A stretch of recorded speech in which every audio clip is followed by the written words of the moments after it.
নাড়াচাড়া করেছেন footage zoom করে যৌথ বাহিনীর অভিযানে আটক করা হয়েছে এবং অভিযানে যারা নেতৃত্ব দিয়েছেন তাদের কাছ থেকে পাওয়া যে তথ্য সেই তথ্য অনুযায়ী এদেরকে তাদের একটি অপারেশনাল কন্ট্রোল রুম রয়েছে, সেই জায়গাটি ঘিরে চারোদিক থেকে যখন যৌথ বাহিনী অভিযান পরিচালনা করে এবং সেখানে যখন প্রবেশ করে সেখানেই তাদেরকে পাওয়া যায়। সংখ্যাটি ঠিক কতজন যদি আমরা জানতে চাই, সর্বমোট এখানে কতজন আটক আছে? 10 জনের মতো আমরা যেখানে যারা আছেন তাদের কাছ থেকে পাওয়া তথ্য অনুযায়ী আমরা দেখতে পাচ্ছি 10 জনের মতো। সর্বমোট এই শুধু একটি জায়গা নয়, আরও বেশ কয়েকটি জায়গায় আমরা যদি বলতে চাই যে 10 থেকে 12 জন এবং শুধুমাত্র একটি পয়েন্টেই আমরা এদের সন্ধান পেয়েছি। এমন কিন্তু আরও যে তথ্য আমাদের কাছে রয়েছে, বেশ কয়েকটি ইউনিট ভাগ হয়ে এই কাজ করছে।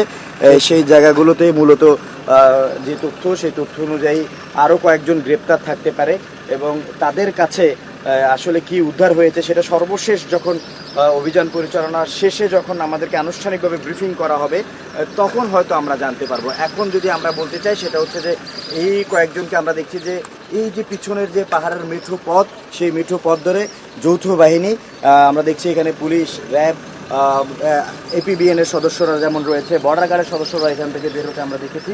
তারা এই যে যাদেরকে এখন দেখা যাচ্ছে তাদেরকে ভেতর থেকে আটক করে নিয়ে এসেছে এবং তাদেরকে একটি কন্ট্রোল রুমের মধ্যে পেয়েছে, এই তথ্য এখন পর্যন্ত আমাদেরকে জানানো হয়েছে। তবে এখন পর্যন্ত প্রশাসনের ঊর্ধ্বতন কোনো কর্মকর্তা এই তাদের আটকের বিষয়ে কিছুক্ষণ আগেই কিন্তু আমাদেরকে শুধুমাত্র জানিয়েছেন যে বেশ কয়েকজন আটক আছে, তবে আনুষ্ঠানিকভাবে এখন পর্যন্ত কোনো তথ্য আমাদেরকে জানানো হয়নি যে ঠিক কতজন আটক রয়েছে। আমরা আরেকটি বিষয় একটু দেখাতে চাই যে আমার ঠিক পেছনেই এখানে পুলিশ সদস্যরা তারা ড্রোন উড়ানোর মাধ্যমে একটি ড্রোনের ফুটেজটা যদি একটু দেখায়, ড্রোনের মাধ্যমে এখানে বিভিন্ন স্পট তারা চিহ্নিত করছে যে ঠিক কোথায় কি আছে সেটা তারা ম্যাপ করে নিচ্ছে এবং তারপরে সেখানে সেই তথ্য অর্থাৎ সেই ভিডিও চিত্র দেখার পর তারা সেখানে অভিযান পরিচালনা করছে।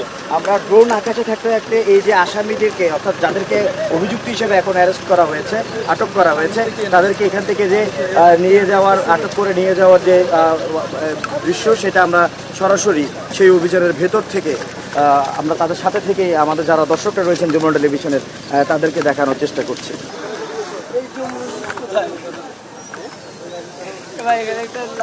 ফুটেজ সংগ্রহ করার পর আমরা দেখছি ড্রোনটি ধীরে ধীরে নিচে নামিয়ে নিয়ে আসা হচ্ছে।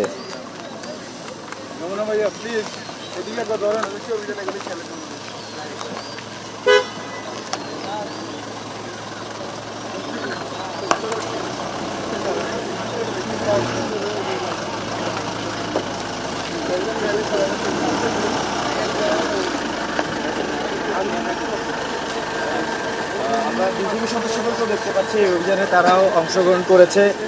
তারা আমরা দেখছি যে সেখান থেকে অভিযান পরিচালনা করা, অর্থাৎ ভেতরে যে অভিযান পরিচালনা করা হয়েছে সেখান থেকে ভেতর থেকে তারা বের হয়েছে, সেখানে সেটা দেখানোর আমরা চেষ্টা করছি। দেখতে পাচ্ছি যাদেরকে আটক করা হয়েছে তাদেরকে ঠিক আমাদের পেছনেই রাখা হয়েছে এবং এদের সর্বমোট পুরো এই জঙ্গল সলিমপুরে কোথায় কোথায় অভিযান পরিচালনা করছে এবং সেখান থেকে সর্বমোট যাদেরকে আটক করা হবে এই জায়গাটিতে নিয়ে আসার পর নিয়ে যাওয়া হবে পুলিশের যে হেফাজত রয়েছে, জেলখানা, থানা হাজত, সেখানে নিয়ে যাওয়া হবে। এরপরে আইনানুগ ব্যবস্থা গ্রহণ করা হবে।